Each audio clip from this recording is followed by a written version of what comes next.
parádní hlavu od firmy Výšou, jmenuje se Aura 1915 a je to v podstatě kopie Martin McAura.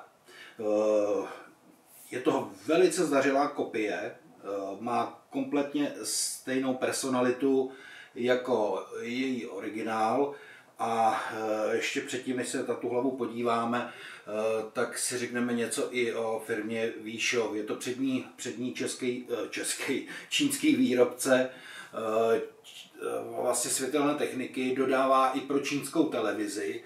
Jo, není to prostě takový ten běžný Číňan, kterýho si koupíte v podstatě na každý tržnici, ale trošku se nad tím ty čínský mozky zamýšlely a je to i osazený poměrně kvalitníma součástkama. Poznáte to hned i na první pohled, že veškeré slícování těch plastových dílů je o poznání lepší. Co navíc jakoby Výšou nabízí? Nabízí tam třeba super tichý ventilátory, které jsou na rozdíl od jiných opatřený i čidlem, takže vlastně ta hlava sepíná ventilátor jen když potřebuje. To znamená, že ten výkon toho ventilátoru nejede naplno po celou dobu, ale sepne si prostě, když potřebuje odvětrat. Samozřejmě je možnost regulace těch otáček ventilátor i po DMX. Další věcí, třeba čím se tato kopie liší od v současné době celkem s dost progresivním marketingem firmy Schätz, je to, že zde jsou použity třífázové ultrarychlé motory, prostě ta hlava se opravdu hejbe rychle a spolehlivě přesně. My si teda zapneme. Hlava provede úplně takový ten běžný reset, jak se vždy u těch hlav stává, a kalibraci do výchozí polohy.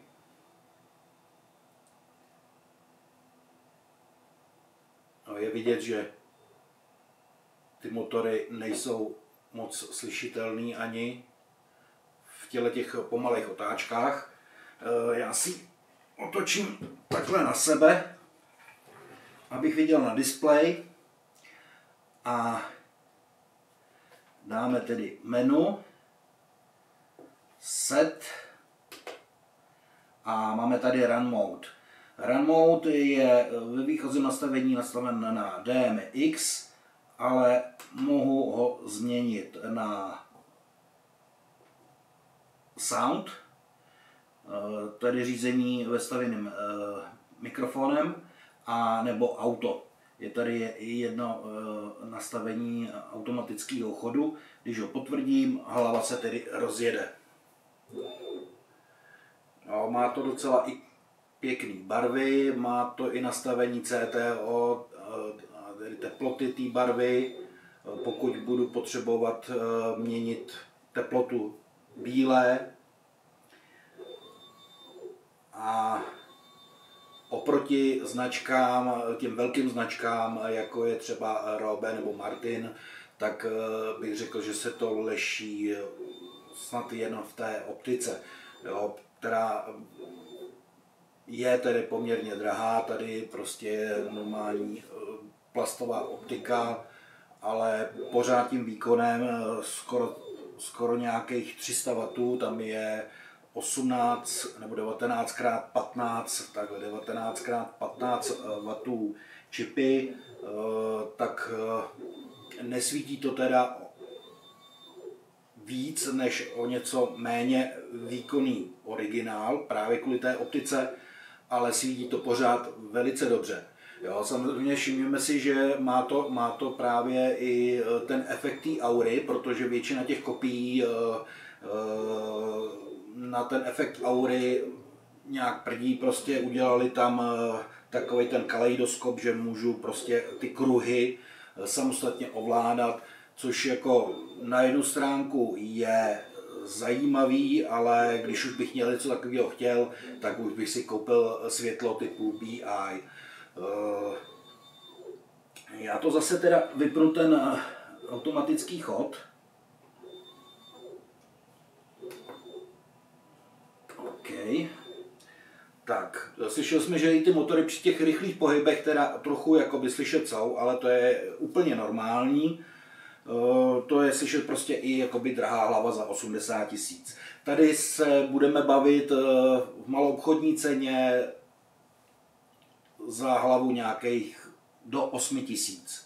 Což si myslím, že je úplně bezkonkurenční, protože prostě v této třídě, která je srovnatelná prostě s další značkovou Čínou, kterou prodává tady třeba Thomann, největší prodejce evropský na trhu, tak zařadil bych to mezi ADE, Chauvet, Starville, jo, a podobný tyhle ty značky, tak mám takový tušení, že jsem teď koukal u toho Thomanna, že zrovna jakoby ta sama hlava od Eurolightu vychází nějakých 14 000. Jo, takže za úplně nemlich tu samou kvalitu, nebo zhruba nechci zase úplně soudit, je to ta stejná třída, tak zaplatíte nějakých 8 000, necelých 8 000 maloobchodní cenu, což je si myslím, že úplně super. Navíc, co ten Chauvet, co ten výšou vlastně k tomu hned dodává,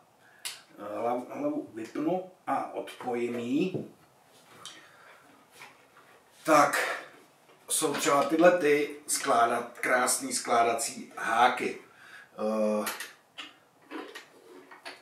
Vlastně hlavu vyndám z caseu, odklopím hák a hned ji mám připravenou pověšení. To samé prostě, když ji pak skládám, sundám z háků, háky sklopím, tak a posadím to do toho caseu.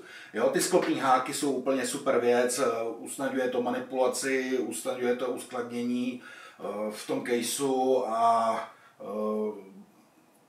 asi bych jako nic jiného na to nedával. Ty háky jsou v ceně té hlavy v podstatě jakoby dárek. Otočíme si to zpátky a podíváme se pak ještě tedy na menu. V tom menu je třeba zajímavá věc, to se týká právě jakoby té kvality té hlavy.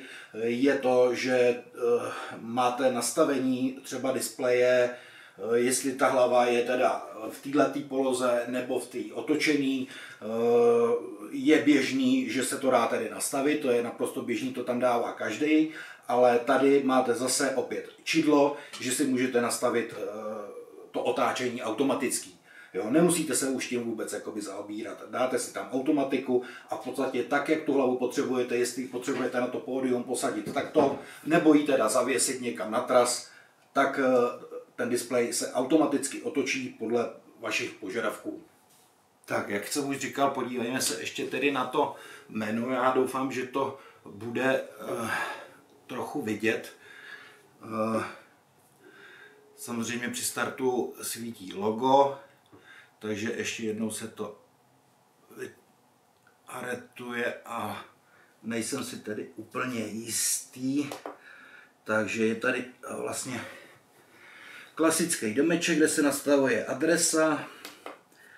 Tam si nastavíme prostě taky zajímavá věc, že tady vlastně ten Chauvet taky trochu přemýšlel, ta hlava má dvě možnosti nastavený kanálů, myslím, že 14 a 26, a pokud přidávám další hlavu, tak 25, pokud přidávám další hlavu, tak hned nám to počítá prostě ty kanály odskočej, já prostě první dám jedničku, další bude 26, další bude 51, 76, 101, 126, což je taky právě jakoby super a velice příjemný.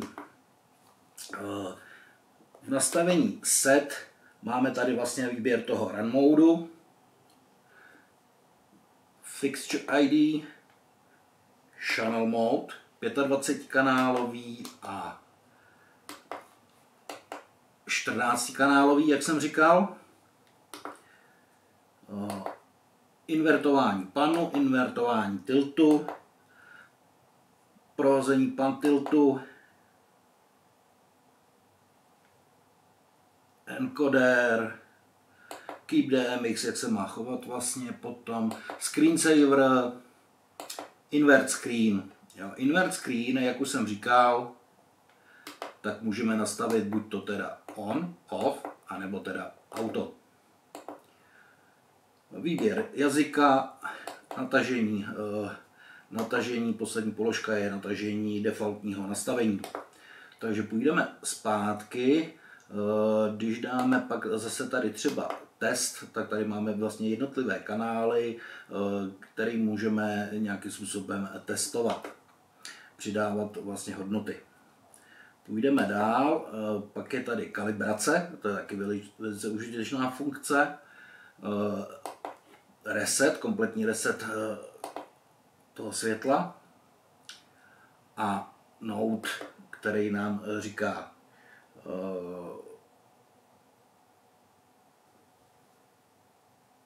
já špatně už vidím, systém OK a LED moving head, no píše na to čísla firmwareu a v podstatě v jakém stavu ta hlava se nachází.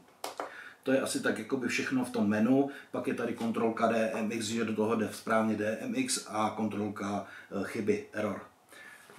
To je asi tak všechno, co bych jakoby shrnul k té hlavě. Takže děkuji vám za pozornost a nakupujte.